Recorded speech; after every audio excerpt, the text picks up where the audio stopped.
Orange ଓ purple cap ରେସ୍ରେ 10 ମୁଖ୍ୟ ଖେଳାଳି।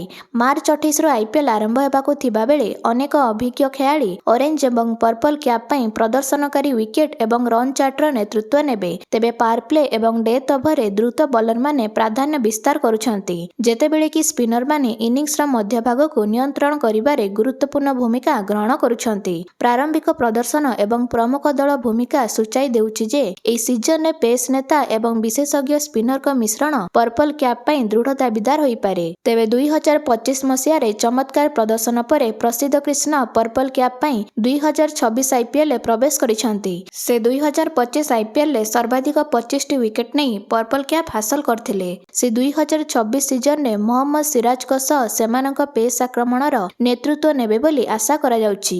ସେହିପରି ନୂର ଅହମ୍ମଦ ଆଇପିଏଲ୍ 2025ରେ ଚେନ୍ନାଇ ସୁପର କିଙ୍ଗସ୍ ପାଇଁ ଏକ ପ୍ରମୁଖ ଶକ୍ତି ଥିଲେ।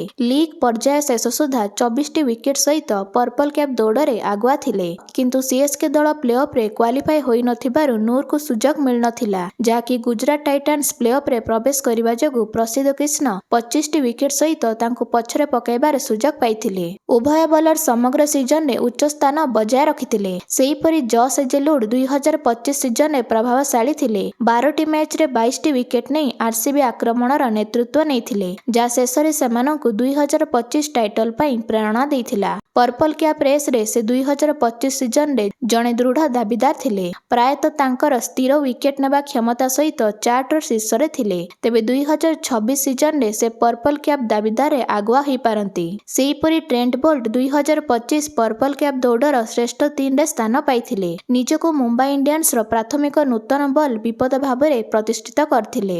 2025ରେ ତାଙ୍କର 22ଟି ୱିକେଟ୍ ଆଇପିଏଲ୍ 2026 ପାଇଁ ଏକ ସ୍ଥାୟୀ ଅତ୍ୟାବଶ୍ୟକ ବୋଲର ଭାବରେ ତାଙ୍କର ସ୍ଥାନକୁ ସୁଦୃଢ଼ କରିଛି, ଯାହା ଯଶପ୍ରୀତ ବୁମରାଙ୍କ ସହିତ ଏମ୍ଆଇ ପେସ୍ ଆକ୍ରମଣକୁ ଗୁରୁତ୍ୱପୂର୍ଣ୍ଣ ପାୱାର ପ୍ଲେ ବ୍ରେକ୍ ଏବଂ ସ୍ଥିରତା ପ୍ରଦାନ କରିଛି।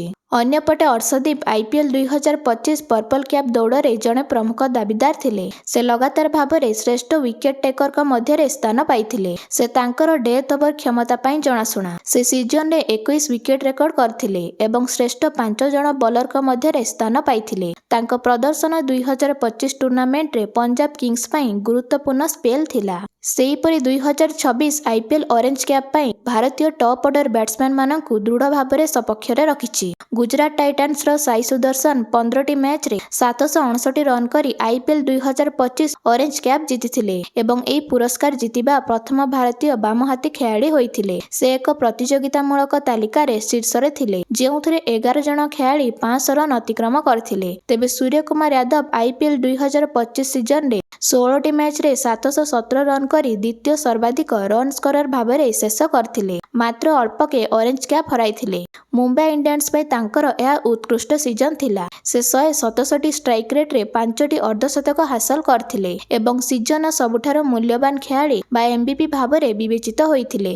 ସେ 2026 ସିଜନରେ ଅରେଞ୍ଜ କ୍ୟାପ୍ ପାଇଁ ମୁଖ୍ୟ ଦାବିଦାର ହୋଇପାରନ୍ତି। ସେହିପରି 2025 ଆଇପିଏଲ୍ ଅଭିଯାନରେ ବିରାଟ କୋହଲି 657 ରନ୍ର ସ୍କୋର କରିବା ପରେ ତାଙ୍କର 2026 ସିଜନରେ ନିଜସ୍ୱ 973 ରନ୍ର ରେକର୍ଡ ଭାଙ୍ଗିବା ଏବଂ ଜଣେ ବଜାୟ ଖେଳାଳି ଭାବରେ ଟାଇଟଲ ପ୍ରତିରକ୍ଷାର ନେତୃତ୍ୱ ନେବା ପାଇଁ ଉଚ୍ଚ ଆଶା ରହିଛି। ଉଚ୍ଚ ଷ୍ଟ୍ରାଇକ୍ ରେଟ୍ ଏବଂ ଉନ୍ନତ ପାୱାର ହିଟିଂ ଦ୍ୱାରା ଚିହ୍ନିତ ତାଙ୍କର 2025 ଫର୍ମ ତାଙ୍କୁ 2026ରେ ଅରେଞ୍ଜ କ୍ୟାପ୍ ବଜାୟ ରଖିବା ପାଇଁ ଏକ ପ୍ରମୁଖ ଦାବିଦାର କରିପାରେ। ଅନ୍ୟପଟେ ଆଇପିଏଲ୍ 2025ରେ 650 ରନ୍ କରିଥିବା ସୁମନ ଗିଲ୍ ଜଣେ ପରିପକ୍ୱ ଅଭିଜ୍ଞ ଅଧିନାୟକ ଏବଂ ଗୁଜରାଟ ଟାଇଟନ୍ସର ପ୍ରମୁଖ ଲିଡର ଭାବରେ ଆଇପିଏଲ୍ 2026ରେ ପ୍ରବେଶ କରିଛନ୍ତି। ତାଙ୍କର 2025 ପ୍ରଦର୍ଶନ ଜଣେ ପ୍ରମୁଖ ରନ୍ ସ୍କୋରର ଭାବରେ ତାଙ୍କର ସ୍ଥିତିକୁ ସୁଦୃଢ଼ କରିଥିଲା, ଜିଟିକୁ 2025 ପ୍ଲେ-ଅଫ୍ରେ ନେଇଯାଇଥିଲା ଏବଂ ନୋ ପ୍ରୁଫ୍ ମାନସିକତାକୁ ପ୍ରୋତ୍ସାହିତ କରିଥିଲା। ତାଙ୍କ ବିସ୍ଫୋରକ ଇନିଂସ ଯୋଗୁଁ ସେ 2025 ଅରେଞ୍ଜ କ୍ୟାପ୍ ଲିଷ୍ଟରେ ଟପ୍ 5 ଖେଳାଳିଙ୍କ ମଧ୍ୟରେ ସ୍ଥାନ ପାଇଥିଲେ।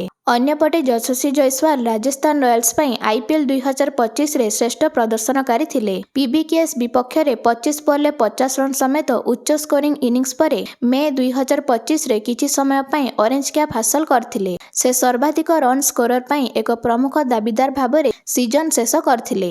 160ରୁ ଅଧିକ ଷ୍ଟ୍ରାଇକ୍ ରେଟ୍ ସହିତ 500 ରନ୍ରୁ ଅଧିକ ରନ୍ ସଂଗ୍ରହ କରିଥିଲେ ଏବଂ ଜଣେ ପ୍ରମୁଖ ଟପ୍ ଅର୍ଡର ବ୍ୟାଟ୍ସମ୍ୟାନ ଭାବରେ ତାଙ୍କର ସ୍ଥିତିକୁ ସୁଦୃଢ଼ କରିଥିଲେ। ତେବେ ପୂର୍ବତନ କ୍ରିକେଟର ଆକାଶ ଚୋପ୍ରା ଏକ ସଫଳତାର ଆଶା ରଖି ଜୟସୱାଲଙ୍କୁ 2026 ଅରେଞ୍ଜ କ୍ୟାପ୍ ପାଇଁ ଆଗୁଆ ବାଛିଥିଲେ। ସେହିପରି ଦିଲ୍ଲୀ କ୍ୟାପିଟାଲ୍ସର ଜଣେ ନିଶ୍ଚିତ ଟପ୍ ଅର୍ଡର ବ୍ୟାଟ୍ସମ୍ୟାନ୍ ଏବଂ ୱିକେଟ୍ କିପର ଭାବରେ କେଏଲ୍ ରାହୁଲଙ୍କୁ IPL 2026 ଅରେଞ୍ଜ କ୍ୟାପ୍ ପାଇଁ ଏକ ଦୃଢ଼ ଦାବିଦାର ଭାବରେ ବିବେଚନା କରାଯାଉଛି। ବିଶ୍ଳେଷକମାନେ ମତ ଦିଅନ୍ତି ଯେ ଓପନର ଭାବରେ ଇନିଂସକୁ ଆଙ୍କର କରିବା ଏବଂ ଶ୍ରେଷ୍ଠ ଫର୍ମରେ ପହଞ୍ଚିବା ତାଙ୍କର କ୍ଷମତା ତାଙ୍କୁ ଉଚ୍ଚ ରନ୍ ସ୍କୋରର ଭାବରେ ସ୍ଥାନିତ କରିଥାଏ। ତାଙ୍କର ସଫଳତା ଦଳର ଉନ୍ନତି ସହିତ ଜଡ଼ିତ ହୋଇପାରେ। ତେବେ ଦର୍ଶକ ବନ୍ଧୁ, ଆପଣମାନଙ୍କୁ କ'ଣ ଲାଗୁଛି 2026 IPL ସିଜନରେ ଅରେଞ୍ଜ ଏବଂ ପର୍ପଲ କ୍ୟାପ୍ କିଏ ବାଜି ମାରିବ ତାହା କମେଣ୍ଟ ମାଧ୍ୟମରେ ଜଣାନ୍ତୁ।